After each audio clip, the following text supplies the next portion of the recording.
Hello everybody and welcome to part 7 of What If Peter Parker Was in My Hero Academia, along with the rest of his universe, but still, because I like combining both universes to tell interesting and fun stories, at least for me, because that's more interesting for me than just, this guy has different powers now. Story will remain mostly the same. Yeah.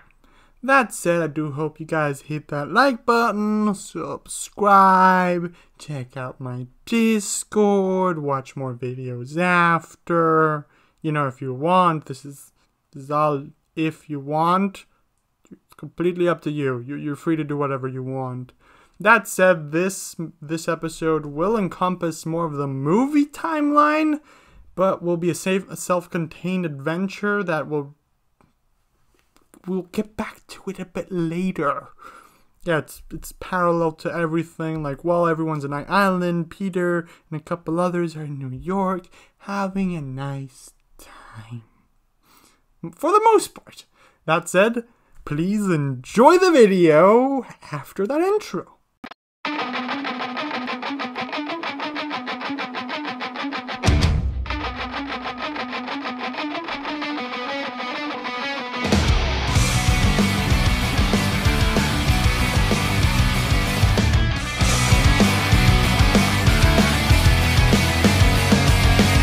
The day after the final exams, the students reconvene in the classroom.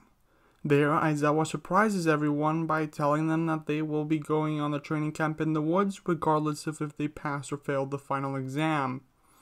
The joy is short-lived, though, because Aizawa informs them that those students who failed the exam will be subjected to a lot of extra work. The training camp is in 2 weeks, so you all have some time to get ready for everything, says Aizawa as he leaves the classroom. At the end of the school day, the students are going through the pamphlet for the training camp. Do you have to go to your support classes? Asks Kitty. Not really. It's kinda last day of school, so Paraloda told me we wouldn't have class today, answers Peter. Cool. Well, at least we're all going to the training camp together, right? Asks Kitty. It's going to be pretty awesome. Yeah. Pretty cool, but I still need to get a couple things, like bug spray, says Peter. The class looks at him with a weird look, basically implying, you're gonna kill insects when you're basically one of them? Come on! I may have powers of a spider, that doesn't mean I am one. Bug spray isn't gonna kill me, says Peter in an annoyed tone. Other members of the class start listing things they need to get before they go to the training camp. So they all agree to go to the mall the day after. Everyone then heads home. Hey Aunt May, says Peter entering the apartment, his spider sense going off. Peter! Shouts Ben, jumping onto him. Peter catches him. Let's play, says Kane as he approaches. I'll be with you guys in a minute, okay? Asks Peter while putting Ben back on the floor. The two brothers nod and go play by themselves until Peter can join them. Hello, Peter. How was your day? Asks Aunt May from the kitchen. Pretty good, answers Peter. Listen. I'm going to go with my classmates to the mall tomorrow to get some supplies for the school trip in the summer. Okay, but don't forget to get the stuff for New York. It's in 3 days. We're going to spend a couple days there, so be sure to get anything you need for that too, says Aunt May. I'll give you some money tomorrow, so you can get what you want and need. Sweet, says Peter entering his room to leave his stuff. While in his room, his phone goes off and a text message from Gwen appears. So, semester is over. Any chance I can come over to see the whole you making webs thing? Alternatively, we can always do it somewhere else. It doesn't have to be at your place, texts Gwen. I'm going to the mall tomorrow with my classmates, so the day after works for me. And my whole place is fine, unless you want to do it somewhere else. You want me to show you the whole thing, right? Like from scratch, even how to set up, or only the experiment itself? Asks Peter. Great, that works for me. Personally, I'd rather see the whole thing from scratch if you don't mind. And your place is just fine. Just asking if it's a problem, she texts back. Peter mentions this to Aunt May, she gives the all clear, and then goes to play with his brothers, because they wanted to play with him. The next day, Peter goes to the mall with his friends, having a pretty fun day. He goes around with Kitty, buying stuff both for the forest trip and for New York. "So you're going to Island with the others?" asks Kitty while they browse through a shop. "Nah, I would like to, but it doesn't seem like it's in the cards this year. I know Bakugo and a couple others are going. What about you?" asks Peter. "Me neither. For the 2 weeks before the training camp, I'm going to visit some family in Illinois." "My mom's idea," she answers. "Oh, fun! I'm visiting some friends in New York City. Don't have that much of an extended family. Well, the Rileys, but that's about it," says Peter. "Cool. Maybe I can go over and meet you there a couple days. I always wanted to see New York," says Kitty. "Sounds like fun," says Peter. They continue the shopping for a bit longer until the police arrive because of an incident with a League of Villains. The day is cut short. The next day, Gwen comes over at noon. Peter introduces her to everyone and shows her around the smallish apartment like a gentleman. "No hanky-panky," instructs Aunt May as they enter Peter's room. "We're only doing a chemistry experiment," says Peter in response. "Like I don't know what that's code for," whispers Aunt May as she does the budgeting for the foundation. "So this is your setup?" asks Gwen, looking around Peter's room. She looks at his bunk bed where the bottom bunk has been repurposed into a desk with a bunch of different blueprints and designs on the wall. She spots boxes upon boxes of spare parts to work on stuff with in his old Spidey suit, while the second version lying on the floor. "Kinda messy," she finishes. "Well, when you have so much to do, like follow 2 courses and work on support items, you tend not to have time for stuff like cleaning up. I still make sure to set up the area and make it as clean as possible," says Peter, pointing at a table with a bunch of chemistry stuff on it. He grabs 2 lab coats and 2 safety goggles, hands Gwen a pair, and they get started with making the webbing.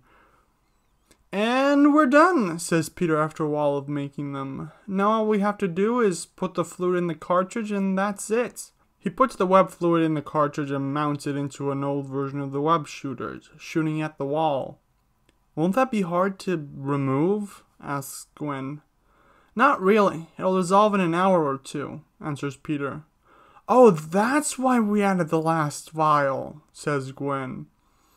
"If need be, there's also a dissolver to make it quicker. The whole 1 to 2 hour thing is just a replication of the webs I secrete naturally.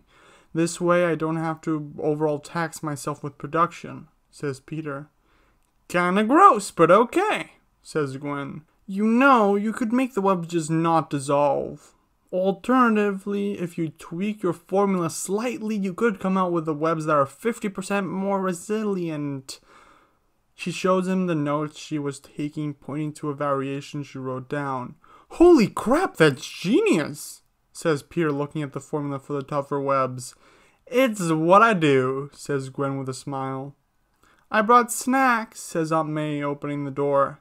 "Boy, you weren't kidding. You're actually doing chemistry." "Aunt May," shouts Peter, slightly embarrassed while Gwen laughs. They hang out a bit longer, with the conversation evolving past chemistry and turning into other things. After, Gwen leaves to go home, her father picking her up at the end of his shift. Peter heads back inside. "Do anything for your limited break?" asks Harry through a text. "I kinda have nothing interesting to do. Thought I might be able to tag along." "Well, we're going to New York for a couple days tomorrow. I think we're staying with our old neighbors, the Watsons," Peter texts back. "Mind if I meet you there? You know, if you wanted, I could even give you guys a ride and let you crash at our place. I'm sure we have more space," texts Harry. Peter runs it by Aunt May. She politely declines, having already purchased plane tickets and having made the arrangements. Harry still decides to join the group in New York. The next day at the airport, Peter's waiting for the flight to arrive as his brothers play with some video games. They're playing Pokemon. He checks his phone as teenagers usually do and finds a text from an unknown number. "If you ever come to New York, Be sure to pass by Avengers Academy. T.S. Oh my god, it's Tony Stark. Tony Stark is sending me a text message, says Peter, freaking out a bit. Okay, calm down. Calm down, Parker. I'll be in New York for the next couple of days, so I'll swing by at some point, answers Peter. The plane arrives and they start boarding. Great. There'll be something for you there, texts Tony back. Enjoying some time off. Peter spends the time on the plane watching shows on a laptop and playing some video games.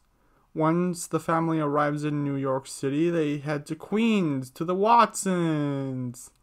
Peter rings the doorbell. After a moment, a redhead girl opens the door saying, "Face it, Tiger, you didn't hit the jackpot. Nice to see you all again, guys. Come on in." The group goes into the house and gets settled in. "May, my aunt set up the guest room for you. Peter, you're staying in the bed in the basement and your brothers are taking the couch," informs Mary Jane. "Sounds okay to me," says Peter, "but I'm extremely jet-lagged and tired, so I'm gonna go down to crash immediately." Over the next 3 days, Peter catches up with MJ a bit and sets up an appointment to go visit Avengers Academy. He also spends some time with Harry through the city, eventually introducing Harry and MJ. "So, MJ, this is Harry, my best friend in Japan. And Harry, this is MJ, my best and probably only friend when I still lived in New York. We've known each other since we were toddlers," says Peter, introducing them. "Pleasure," says Harry, shaking her hand. "Likewise," says MJ. Later that day, Peter gets a text from Kitty. "Getting kinda sick of my relatives. Are you still in New York? Mind if I come over?" "Well, we're crashing with some friends, so I doubt we'll be able to accommodate you, but I'm in New York," answers Peter. "No worries, I already have a place to stay," she says. "Where?" asks Peter. "My friend Kurt lives in New York. I asked him if I could crash at his place for a couple days, and he said yes," she answers. In another part of New York, a group of 6 villains assembles, preparing a heist on a certain place. The group is instructed on the precise way to handle the situation and when to execute the plan, with a precise time frame. 2 days later, Kitty arrives in New York. Her and Peter hang out a bit, during which time she invites her and Harry to go visit Avengers Academy. The next day, the group wakes up early and grabs a train to go to the upstate facilities. Once they arrive, it takes a moment in reception to get everything sorted out, since Peter wasn't exactly supposed to bring guests. "So, Mr. Stark said he had something for me," says Peter to the receptionist. "Do you have any idea where I can find it?" "Mr. Stark told us to direct you to the school support lab," says the receptionist as she grabs a map circling the area they're looking for. Peter and the group then head over as one of the faculty members leaves the facility. "This place is so state-of-the-art," says Harry. "Yeah, hard to believe it's a school. Looks more like one of those research labs from movies or even a hero agency," comments Kitty. "Well, it is the Avengers. They have lots of money," says Peter. "Of course, they can afford all of this." Peter's spider sense then goes off. "Oh no," he says, jumping onto the roof just as Flash Thompson comes at him trying to tackle him, shouting, "Puny Parker!" Since Peter's on the roof, Flash ends up almost hitting Kitty, but she manages to go intangible in time. "Hey, what's up, Flash?" asks Peter from the roof. "Ha! So you do have a quirk," shouts Flash. "Kinda surprised with how scrawny you were. I didn't believe it when Liz told me. Come down here so I can give you a noogie." "Yeah, like I'm gonna do that," comments Peter. "Who is this guy?" asks Harry. Peter jumps back onto the ground and says, "Harry, Kitty, this is Flash Thompson, my old primary and middle school bully." "Please, I'm in uniform. Call me Agent Anti-Venom," says Flash. "How dare you?" says Peter. "What?" asks Flash. Peter pins Flash against the wall with a look of pure rage in his eyes. How dare you call yourself that? I stutters Flash, genuinely scared of Peter in that moment. That guy killed my parents and you dare call yourself after him? No one's even seen him in 4 years and you thought calling yourself after a guy who killed so many was a good idea, shouts Peter. I'm sorry, says Flash. I didn't think it would be such a big deal. Oh, you didn't think? When do you ever? Shouts Peter. Peter, whispers Kitty, touching Peter on the shoulder. Peter looks back at her, breathes in and out, and drops Flash. I'm fine, he says. Just a touchy subject. Well, sorry about that. I'm Kitty Pryde, Shadowcat, says Kitty, introducing herself. Just Harry Osborn, says Harry. I never actually expected to see you here. Are you following me or something? Asks Liz, turning the corner. Liz, what are you doing here? Asks Kitty, recognizing her from the sports festival. Just visiting a couple friends. Flash and I actually go way back, she says. Yeah, as back as me and little puny Parker, says Flash, trying to give Peter a noogie. I was hoping we moved past the whole puny Parker thing, comments Peter. Anyway, know where the support lab is? Apparently Mr. Stark left something for me. Yeah, right, like Tony Stark would leave something for you. And Captain Celebrity is coming to pick me up for school later, jokes Flash. Peter looks at him in an I'm serious look, which leads Flash to ask, which support lab are you going to? Support lab number 3, answers Harry. Fine, I'll take you, says Flash. Flash guides Peter and company to the support lab. There, they find a case waiting for Peter with a small note. Thought you'd like to have one for yourself. You know, since your school technically owns the other one. But just for emergencies, reads the note. Well, this place is amazing. So much cooler than Island, comments Harry, seeing the laboratory. You said it, pal, comments Peter. What's in the case? Asks Flash. My suit, answers Peter. Let's see it, says Flash. Peter goes to a changing room, getting into his Spidey suit.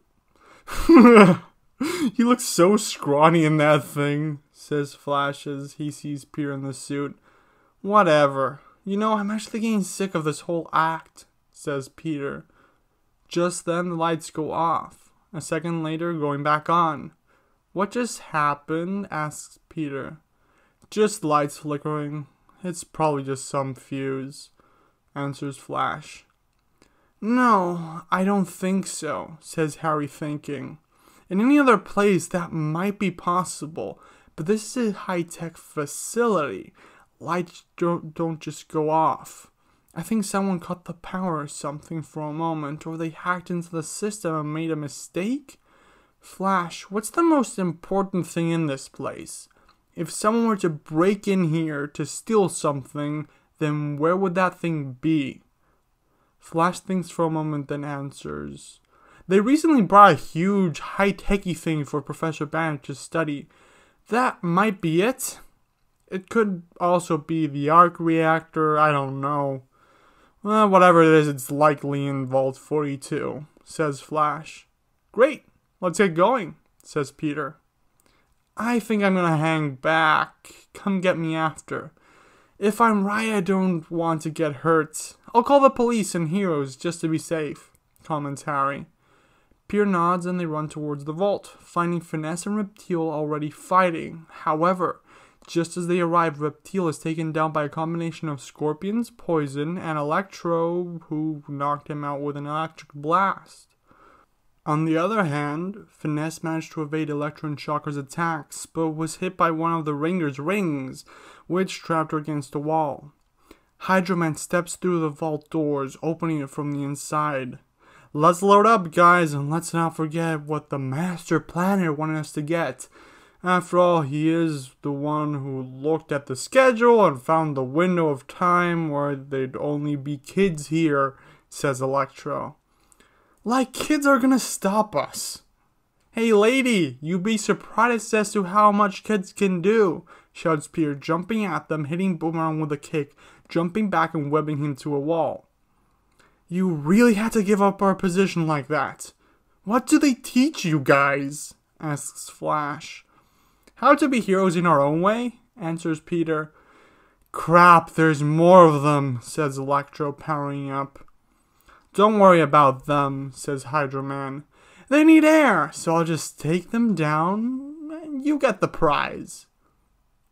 Hydro Man jumps onto the kids and starts to drown them. Kitty uses her intangibility, actually being repelled by the water instead of absorbed. She's pushed back. Seeing she wasn't consumed, Ringler tries to use his quirk to trap her, but it just goes through her. She rushes at him, punching him, but is hit by Shocker's blast, which throws her back. In the water, the three students struggle for air. Liz's eyes start glowing as her body becomes hotter and hotter, going to the point that inside her body the temperatures go supernova. The water starts boiling, some even turning to steam, and Hydro Man is forced apart, reassembling himself moments later. "Didn't expect for a kid to be so powerful," he says as Liz passes out from using all that power. "But it seems that you're left vulnerable." "Appearances can be deceiving," says Peter, shooting a web at Hydro Man. "Ha, like that's going to do anything," comments Hydro Man, the web having gone through him. "Oh, on its own it won't do much. At least not against you. But if you were to add an electric current," says Peter, pushing a button and sending an electric current through the web at Hydro Man, electrocuting him.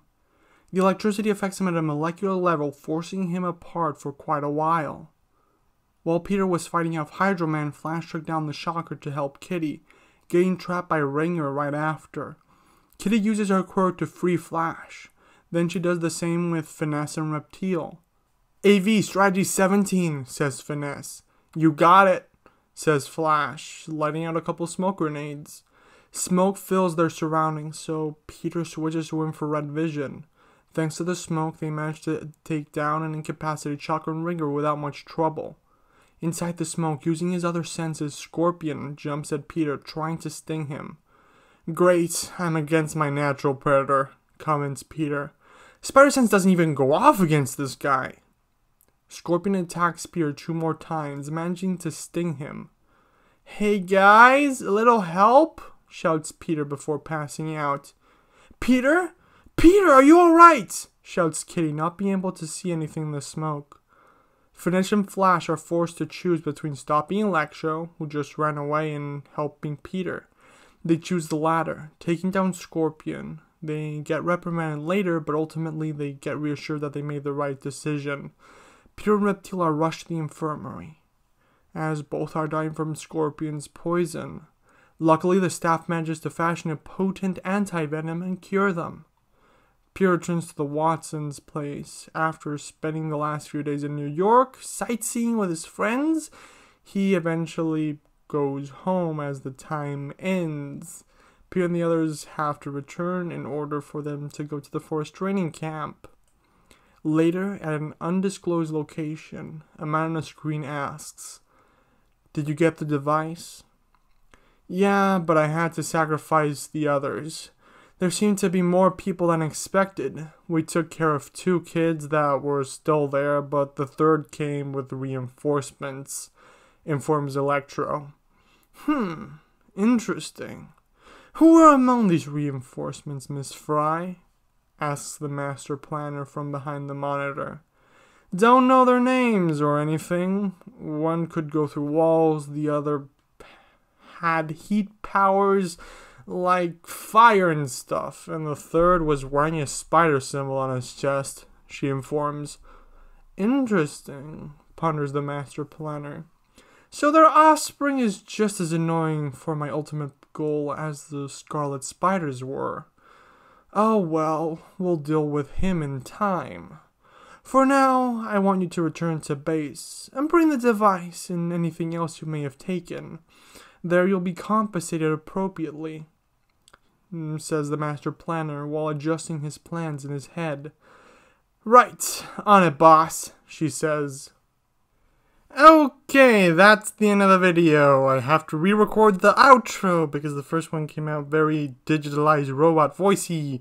I want to thank people for reading my script and helping me. The first is General Red from the Outcasts, it's a good channel. They have What If Deku Had Spider-Man's Powers, which you could check out if you want to. I'm not gonna force you. I might put a link to their channel in one of the cards or something. I don't know. It depends on how lazy I am later. I also want to thank Burke Sullivan and /Burke23 and Amit Barabi for helping me with the script. Each of them suggested a couple changes, which did help out in the end. Thank you all for your help. Now I'm gonna talk for 20 minutes. I'm exaggerating the time frame. I do want to say that originally I had planned to do this storyline or something similar, New York, with Avengers Academy. Actually, I was going to do a Crime Master storyline first, where they stop a robbery, but thought, hey, vigilantism not cool, dude. Then I did the whole voting thing, thinking maybe Peter does go to White Island, but people still prefer New York. I mean, unless it was overwhelmingly people saying Island, I wasn't going to do it. So everyone said New York, and I was like, fine, I'll do New York. Yeah, I'll do New York. I'll come up with something. And here we are. I came up with something that I'm connecting to my main plot with the Master Planners, Peter's big villain in his parallel storyline to the main one, although they happen in the same universe because I like stuff, even though some people don't like that I combine universes together, but it's fun for me. I get to test all this creative stuff and stuff.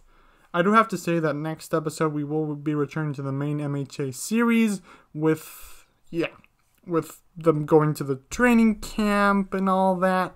Probably gonna be Laura focused because I really want to reveal her backstory I came up with and stuff. I also want to point out that although Island is technically canon to everything because Koei Horikoshi made it, says it's canon, and blah blah blah, I still find it very hard to be placed because Aizawa said they were going in like the next day after the exam finished to the woods, and then everything else happened. But there needs to be at least a 1 week period, which is why I made it 2 weeks to be safe, period in which they have free time to go there. So yeah, that's honestly a big continuity thing that really bothers me a bit. It doesn't really bother me, it bothers me a bit. But still hope you guys enjoyed the episode. Hit that like button, subscribe, have a fantastic day. Check out my Discord, watch another one of my videos. I mean, all these are suggestions, I'm not forcing you, but subscribing would be nice. I kind of want to get to 10K before 2021, so one good thing happens in 2020. Yes. That said, I want all of you to have a great day, everyone, and enjoy yourselves. Enjoy your free time of summer if you're watching this when it comes out. Or, I mean, some places it's winter, but still enjoy yourselves. And, yeah. Bye, everyone. Have fun. Bye!